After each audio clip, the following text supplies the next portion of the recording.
Habileté. La lettre H nous amène à parler de l'habileté, et notamment des habiletés de pensée qui sont absolument centrales dans la philosophie de Lippmann et dans ta vision de la philosophie pour enfants. En effet, la philosophie pour enfants est attachée à l'utilisation des habiletés de pensée, qui sont nombreuses et dont on va parler. Mais tout d'abord, on peut s'étonner en fait de ce terme d'habileté. Est-ce que finalement, être philosophe, c'est être habile ?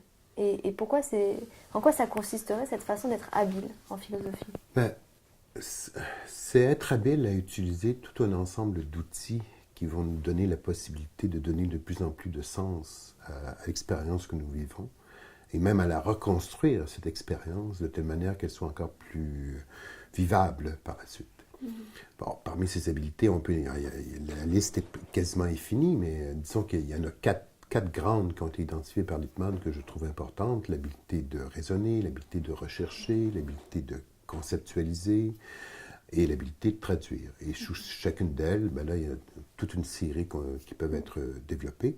Et on a besoin de cela pour philosopher. Et on a besoin de cela pour penser, en fait, dans tous les sens du terme. Oui, et pour donc penser l'expérience. Et ça, oui. C'est intéressant parce que il y a quelque chose de fondamental, c'est-à-dire que pour toi et Lippmann, l'expérience en elle-même, elle est insensée. Et c'est à nous de donner, avec notre habileté de penser, justement, du sens à l'expérience. Oui, je pense que, en tout cas, pour Lippmann, et je partage son point de vue, l'expérience a besoin d'être pensée en termes de relations. Quelles sont les relations possibles entre les différents éléments? Est-ce qu'elle est insensée en partant et qu'on lui donne du sens? Parfois, c'est le cas. Parfois, il y a du sens à découvrir aussi. Et c'est en fouillant qu'on découvre qu'il y a un rapport ici de moyen à fin ou de tout à partie qu'on n'avait pas vu, qu'on n'avait pas entrevu. Et grâce aux outils qu'on développe, aux outils de la pensée qu'on développe, on peut être mieux placé pour donner du sens ou découvrir ce sens dans l'expérience. Est-ce que, du coup, toutes ces habiletés de pensée, conceptualiser, donc définir les termes, traduire, donc, et trouver le sens et interpréter, et reformuler, rechercher, raisonner, est-ce qu'on doit donc les exercer tout en même temps, ce qui peut sembler très ambitieux avec des enfants, ou est-ce qu'on passe de l'une à l'autre? Est-ce que s'il en manque une, ça veut dire qu'on ne philosophe plus du tout? Non, je ne pense pas qu'il faille les utiliser tout en même temps. Ça va dépendre beaucoup des contextes, en fait. Si on est, par exemple, dans une problématique éthique, un problème éthique, moral, est-ce qu'il faut toujours dire la vérité, par exemple?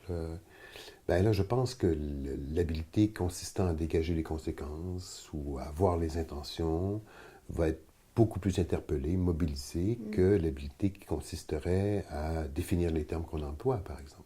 On est dans une autre discussion où on cherche à savoir ce que c'est que l'amitié. Mais là, il se pourrait bien qu'à ce moment-là, les habiletés qui sont en jeu, celles de définir, vont être beaucoup plus interpellées que celles qui consistent à dégager les conséquences ou à identifier les intentions. Par ailleurs, dans le programme de Lippmann, il y a une progression des habiletés qui est en jeu. Et cette progression n'est pas une progression psychologique, elle est une progression logique de complexification des habiletés. C'est-à-dire qu'on commence avec des distinctions avec les enfants très jeunes de 5 ou 6 ans. Ceci n'est pas cela. C'est déjà énorme d'en arriver à pouvoir faire cela. Puis ensuite, on va vers la conceptualisation avec le roman Kyo et Augustine. Puis ensuite, le raisonnement analogique, qui est déjà un peu plus complexe. Puis avec le raisonnement logique et le raisonnement hypothétique et l'ensemble des raisonnements qu'on trouve dans la découverte de Harry. Donc, il y a une progression qui fait que même si les enfants, déjà à 5 ans ou 6 ans, sont capables de s'engager dans des raisonnements complexes, disons hypothétiques, on va travailler davantage sur le raffinement des outils qui touchent la distinction, qui sont plus simples que ceux qu'on trouve lorsqu'on arrive avec la découverte de Harry à l'âge de 10, 11 ou 12 ans. Donc pour conclure, on peut dire que être habile en philosophie, c'est utiliser les habiletés au bon moment, au bon âge, selon les bons concepts, et avoir comme ça un art de la nuance et de la délicatesse dans ce qu'on pense et comment on le pense. Oui, et si je pouvais résumer ce que tu viens de dire ou le reformuler, je dirais être habile en philosophie, c'est faire preuve de bon jugement.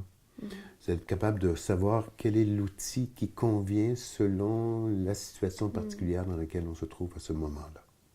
Et donc, si on entre dans une classe en philosophie pour enfants en disant aujourd'hui on va travailler telle habilité et plutôt et telle autre et telle autre et telle autre, je pense que c'est manquer de jugement, justement, de la part de l'animateur, parce que l'objectif, c'est pas de travailler telle habilité, telle habilité, telle habilité, mais de les travailler en fonction des contextes.